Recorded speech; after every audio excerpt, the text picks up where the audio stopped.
बिस्मिल्लाह वल्हम्दुलिल्लाह। हम legal system का chapter कर रहे हैं। टॉपिक है हमारा difference between civil law and criminal law. तो क्लास 6 में यार मैम ने क्या कहा था? क्लास 6 में मैम ने ये कहा था जब भी आप कोई डिफरेंस करें तो उसका डेफिनेशन लिखनी होगी। तो सिविल लॉ की डेफिनेशन क्या है, क्रिमिनल लॉ की डेफिनेशन क्या है? तो सबसे पहले डेफिनेशन देखते हैं। लेकिन मेरे साथ मसला ये है, मेरा बचपन से डेफिनेशन के साथ 36 का आंकड़ा है।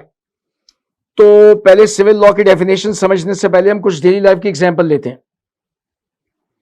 आप अपने अपार्टमेंट की गैलरी में आए और आपने अपनी बेगम की बनाई हुई बासी कड़ी जो है वो नीचे फेंक दी। एक पेडेस्ट्रियन पैदल चलने वाला जा रहा था, वो कड़ी उसके ऊपर गिरी और उसके कपड़े सारे खराब हो गए और वो इंटरव्यू के लिए वक्त पे पहुंच नहीं सका। सेकंड एग्जांपल, आपका नेबर रेगुलर कंसिस्टेंट बेसिस पे म्यूजिक प्ले करता है, you can not have comfortable sleep. Third example, आपका एडजेसेंट नेबर अपने घर की दीवार ऊंची कर रहा है, उससे यह होगा कि आपके घर में कुदरती रोशनी, कुदरती हवा कम हो जाएगी, बंद हो जाएगी। चौथी एग्जांपल, आप हॉस्पिटल में गए ऑपरेशन करवाने के लिए, सर्जरी आपकी हो गई, सर्जन जो है वो आपके स्टमक में टॉवल भूल गया, सीजर भूल गया। ये 4 एग्जांपल हमने लिए हैं। इन 4 एग्जांपल में क्या हो रहा है, हम सोसाइटी के दो इंडिविजुअल्स की रिलेशनशिप को फोकस कर रहे हैं। तो वो लॉ जो सोसाइटी के इंडिविजुअल्स की रिलेशनशिप को रेगुलेट करता है, गवर्न करता है, उसको सिविल लॉ कहते हैं। यानी इन एग्जांपल्स में स्टेट, रियासत, हुकूमत, government, parliament, they are not involved. तो सिविल लॉ की डेफिनेशन क्या हो गई? वो लॉ जो सोसाइटी के इंडिविजुअल्स की रिलेशनशिप को रेगुलेट करता है, जो पार्टीज के राइट्स और ऑब्लिगेशंस को रेगुलेट करता है, उसको डिस्कस करता है, वो सिविल लॉ है। तो सिविल लॉ में स्टेट इन्वॉल्व नहीं है। अब हम आते हैं क्रिमिनल लॉ पे। क्रिमिनल लॉ की डेफिनेशन क्या है? लेकिन उससे पहले हमें एक सब डेफिनेशन समझनी होगी। ऑफेंस क्राइम का मतलब क्या है? ऑफेंस क्राइम का मतलब क्या है? Murder, theft, robbery, kidnapping, hijacking, ये सीवियर किस्म के ऑफेंसेस हैं, ये सीवियर किस्म के क्राइम है। तो स्टेट, रियासत ने कानून के जरिए, कानून का नाम है पीपीसी, पाकिस्तान पीनल कोड, इन एक्ट को, इन हरकतों को फॉरबिडन डिक्लेयर कर दिया है और इनके ऊपर ऑफेंस क्राइम का ठप्पा लगा दिया है। किस पे? मर्डर, रॉबरी, डकैती, किडनैपिंग, हाईजैकिंग। तो अब अगर कोई इंडिविजुअल मर्डर करता है, रॉबरी करता है, डकैती करता है, तो हम ये कहेंगे ही और she has committed a crime. हम ये कहेंगे इसने स्टेट को डिसोबे किया है। हम ये कहेंगे इसने स्टेट की अथॉरिटी को चैलेंज किया है। हम ये कहेंगे इसने सोसाइटी में लॉ एंड ऑर्डर का प्रॉब्लम क्रिएट करने की कोशिश की है। तो अब हमें समझ में आना शुरू हो रहा है कि क्रिमिनल लॉ की डेफिनेशन क्या होगी। क्रिमिनल लॉ वो लॉ है जो सोसाइटी के वो individual, those who commit crimes, वो इंडिविजुअल और स्टेट, इनकी रिलेशनशिप को रेगुलेट करता है। तो हमें डिफरेंस मिल गया। सिविल लॉ सोसाइटी के दो इंडिविजुअल्स की रिलेशनशिप को रेगुलेट करता है, जबकि क्रिमिनल लॉ स्टेट और क्रिमिनल्स की रिलेशनशिप को रेगुलेट करता है। ये हो गया डिफरेंस पहली डेफिनेशन का। अब हम सेकंड डिफरेंस पे आते हैं, नोटिस स्लैश लीगल एक्शन। देखिए यहां पर एक्शन का मतलब वो मूवी का एक्शन नहीं है।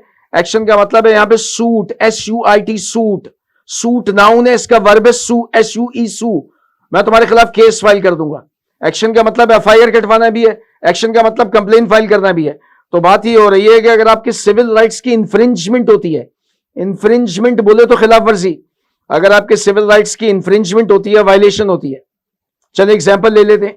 ए और बी में कॉन्ट्रैक्ट है, बी ने ब्रीच ऑफ कॉन्ट्रैक्ट कर दिया, बी ने अपनी कॉन्ट्रेक्चुअल ऑब्लिगेशन परफॉर्म करने से इनकार कर दिया। बी के ब्रीच ऑफ कॉन्ट्रैक्ट की वजह से ए को लॉस हुआ है, हो रहा है, होगा। तो अब सवाल यह पैदा होता है कि बी के खिलाफ एक्शन कौन लेगा, केस कौन फाइल करेगा? It is only and only A, the aggrieved party, the injured party. Injured का मतलब यह नहीं है कि ए को कोई फिजिकल चोटें आई हैं। इंजर्ड का मतलब यह है कि ए के राइट्स की इंफ्रिंजमेंट हुई है, ए के राइट्स की खिलाफवर्जी हुई है। तो इसका मतलब यह हुआ कि सिविल लॉ में कौन केस फाइल कर सकता है, कौन नोटिस ले सकता है? Only and only the injured person, the aggrieved person. तो आप बोलेंगे ये तो बहुत सख्ती है, कोई लूप होल नहीं है, कोई गुंजाइश नहीं है। यस, गुंजाइश भी है। अगर उस एग्रीव पर्सन ने किसी थर्ड पर्सन को ऑथराइज कर दिया तो वो थर्ड पर्सन उसके बिहाफ पे, उसके नाम से केस फाइल कर सकता है। यानी बी ने ब्रीच ऑफ कॉन्ट्रैक्ट किया, ए को लॉस हुआ, तो ए ने किसी थर्ड पर्सन सी को ऑथराइज कर दिया, तो सी ए के बिहाफ पे, ए के नाम से, ए के लिए बी के खिलाफ केस फाइल कर सकता है। अब हम आते हैं क्रिमिनल लॉ में।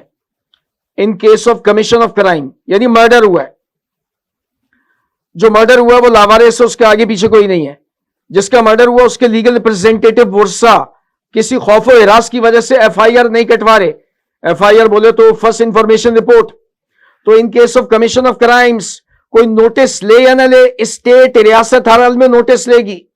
स्टेट के बिहाफ पे उस एरिया का एसएचओ गुमनाम कातलों के खिलाफ एफआईआर लिखेगा, इन्वेस्टिगेशन के जरिए कातलों को तलाश करेगा और सरकारी वकील के हवाले कर देगा। तो सिविल लॉ में नोटिस कौन लेता है? The injured person, the aggrieved person और any authorised person. Criminal law में नोटिस कौन लेता है? स्टेट, अगर किसी ने नोटिस नहीं लिया। अब हम आते हैं थर्ड डिफरेंस पे। आप सवाल ये करेंगे कि सिविल लॉ में पार्टीज कौन होती है?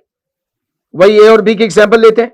ए और बी में कॉन्ट्रैक्ट है, बी ने ब्रीच ऑफ कॉन्ट्रैक्ट कर दिया, बी के ब्रीच ऑफ कॉन्ट्रैक्ट की वजह से ए को लॉस हुआ है, तो ए ने before the court of law case file कर दिया, योर ऑनर इसके ब्रीच ऑफ कॉन्ट्रैक्ट की वजह से लॉस हुआ है। अगर ये ब्रीच ऑफ कॉन्ट्रैक्ट नहीं करता मुझे लॉस नहीं होता। ये केस किसने फाइल किया? ए ने फाइल किया है। ये कहानी before the court of law कौन लेकर आया? ए लेकर आया। तो ए को हम कहेंगे प्लेंटिफ, ए को हम कहेंगे Clement. The one who files a civil case is called a plaintiff. The one who files a civil case is called a claimant. तो ऐसा नहीं है कि फर्स्ट हियरिंग में पहली पेशी में कोर्ट ऑफ लॉ बी के खिलाफ जजमेंट डिलीवर कर देगी। कोर्ट ऑफ लॉ बी को अपॉर्चुनिटी प्रोवाइड करेगी कि वो अपने आप को डिफेंड करे। तो जिसके खिलाफ सिविल केस फाइल हुआ है उसको कहते हैं डिफेंडेंट। तो डिफेंडेंट का क्या मतलब हुआ? The one against whom the civil case is filed.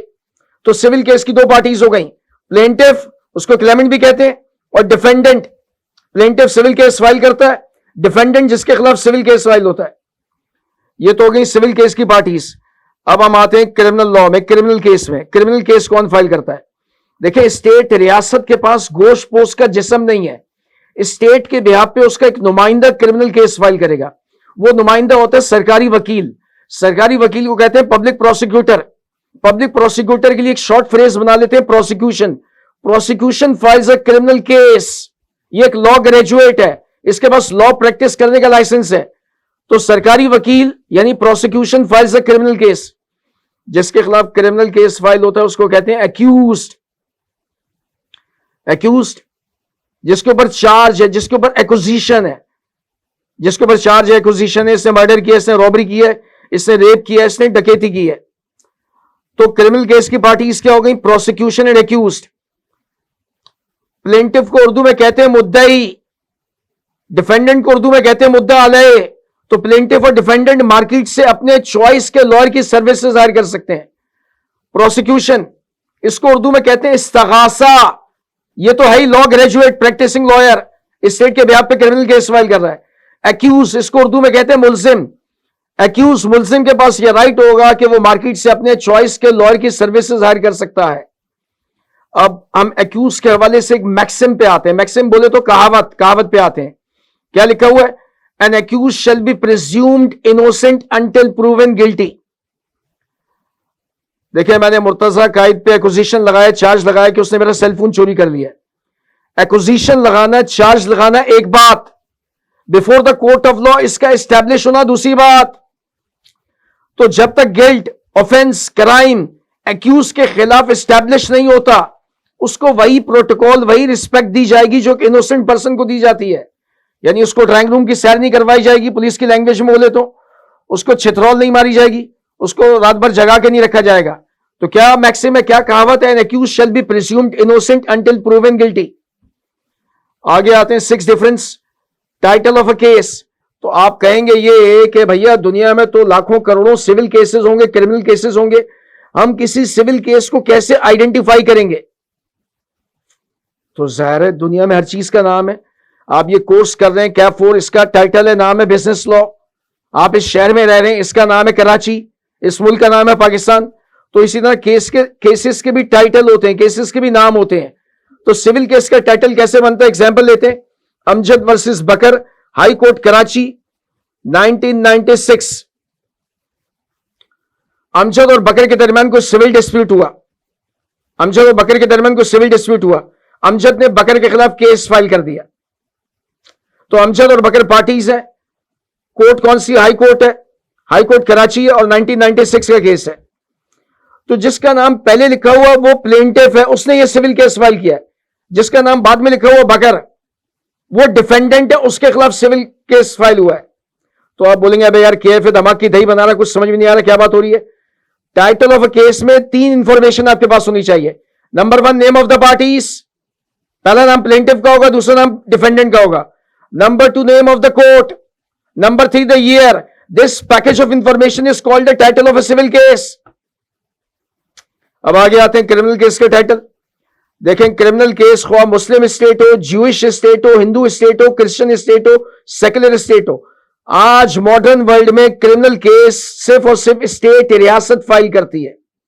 हमें मालूम है रियासत के बिहाफ पे उसका नुमाइंदा सरकारी वकील public prosecutor criminal case file करता है। तो क्रिमिनल केस की पहली पार्टी हो गई state, state versus Haris. Haris जो है वो अक्यूज है, हाई कोर्ट लाहौर का केस है 2006। तो इसमें भी वही हो गया, name of the parties state versus Haris, the name of the court, the year. तो हमें क्या बात समझ में आ रही है? हमें यह बात समझ में आ रही है कि सिविल केस में पहली पार्टी स्टेट नहीं होगी, पहली पार्टी कोई गोशपोश का इंसान होगा अमजद, पहली पार्टी कोई कॉर्पोरेट एंटिटी भी हो सकती है, Unilever, Barrier Town private limited, पहली party Karachi water and sewerage board भी हो सकता है। तो सिविल केस की पार्टीज में या तो कोई गोशपोश का इंसान होगा या कॉर्पोरेट एंटिटी होगी, उसने केस फाइल किया होगा। चलिए एग्जांपल ले लेते हैं एक, आपका कंफ्यूजन दूर करने के लिए। आपके अब्बा जी आर्किटेक्ट के नक्शे के मुताबिक जिसको सिविक सेंटर से अप्रूव करवा लिया, घर की कंस्ट्रक्शन करवा रहे हैं, सिंध बिल्डिंग कंट्रोल अथॉरिटी वालों ने आके उसको तोड़ दिया कि नक्शे के मुताबिक नहीं है। आपके अब्बा जी ने सिंध बिल्डिंग कंट्रोल अथॉरिटी के खिलाफ केस फाइल कर दिया। आपके अब्बा जी हो गए plaintiff, Sindh building control authority हो गए डिफेंडेंट। ये एक सिविल केस का टाइटल है। तो सिविल केस के टाइटल में प्लेंटिफ या तो गोशपोश का इंसान होगा या कॉर्पोरेट एंटिटी होगी या कोई इदारा होगा या कोई ट्रस्ट होगा, जबकि क्रिमिनल केस के टाइटल में पहली पार्टी हमेशा स्टेट होगी। आगे आते हैं how to be proved. Civil case before the court of law कैसे प्रूव होगा? क्या लिखा हुआ? Civil case is to be proved on the balance of probability. Balance बोले तो पलड़ा, तराजू, जो आप बाजार में देखते हैं, जो आपने फिजिक्स केमिस्ट्री की लैब में देखा है। प्रोबेबिलिटी आप स्टैट्स पढ़कर आए। और civil case is proved on the balance of probability. यार बात समझ में नहीं आ रही। एग्जाम्पल लेते हैं, ए और बी के दरमियान कॉन्ट्रैक्ट हुआ, बी ने ब्रीच ऑफ कॉन्ट्रैक्ट कर दिया, बी के ब्रीच ऑफ कॉन्ट्रैक्ट की वजह से ए को लॉस हो गया। ए ने केस फाइल कर दिया, ए हो गया प्लेंटिफ, बी हो गया डिफेंडेंट। अब ए अपनी कहानी कोर्ट ऑफ लॉ में सुना रहा है, इसी तरह बी भी अपनी कहानी सुना रहा है। तो दोनों अपनी कहानी सुनाने के लिए अपने विटनेसेस लेकर आएंगे, अपने डॉक्यूमेंट्री एविडेंस लेकर आएंगे। तो कोर्ट ऑफ लॉ दोनों की कहानियां सुनने के बाद इस बात का एनालिसिस करेगी किसकी कहानी के अकरेंस की प्रोबेबिलिटी ज्यादा है। कि ए जो कह रहा है उसका चांसेस 60% है, बी जो कह रहा है उसका चांस 40% है। तो प्रोबेबिलिटी का ये पलड़ा तराजू जिसके फेवर में झुक गया, कोर्ट ऑफ लॉ उसके फेवर में जजमेंट डिलीवर कर देगी। तो हमने क्या बात की थी? A civil cases to be proved on the balance of probability. अब हम आते हैं क्रिमिनल केस पे। Prosecution must prove a criminal case beyond any reasonable doubt. देखें, डाउट, शक, ये मियां बीवी में होता है, ये सास बहू में होता है। हम डाउट की बात नहीं कर रहे, हम रीजनेबल डाउट की बात कर रहे हैं। रीजनेबल डाउट का मतलब वो डाउट जिसके साथ कोई सपोर्टिंग सर्कमस्टेंसेस हैं, जिसके साथ कोई रैशनल है, कोई लॉजिक है। तो सरकारी वकील ने एक्यूज के खिलाफ जो criminal case before the court of establish करना है, उसमें 1% भी रीजनेबल डाउट एक्यूज के फेवर में नहीं होना चाहिए। तो prosecution must prove a criminal case beyond any reasonable doubt. अगर 1% भी रीजनेबल डाउट एक्यूज के फेवर में हुआ कि इसने मर्डर नहीं किया है, तो फिर उसको ओरिजिनल पनिशमेंट, डेथ सेंटेंस, सजाए मौत नहीं मिलेगी। तो प्रोसिक्यूशन ने प्रूव करना है अपना criminal case beyond any reasonable doubt. अब हम आते हैं difference number 6, punishment. Civil law में पनिशमेंट नहीं होती है, क्रिमिनल लॉ में पनिशमेंट होती है। आप बोलेंगे यार ये बात समझ में नहीं आई। देखो, पनिशमेंट का कॉन्सेप्ट वहां होता है, पनिशमेंट का कॉन्सेप्ट वहां होता है जहां किसी एक्ट को करने से फॉरबिड किया हो, मना किया हो। तो पीपीसी, पाकिस्तान पीनल कोड, उसके जरिए स्टेट ने मना किया है, मर्डर, रॉबरी, डकैती, किडनैपिंग, हाईजैकिंग।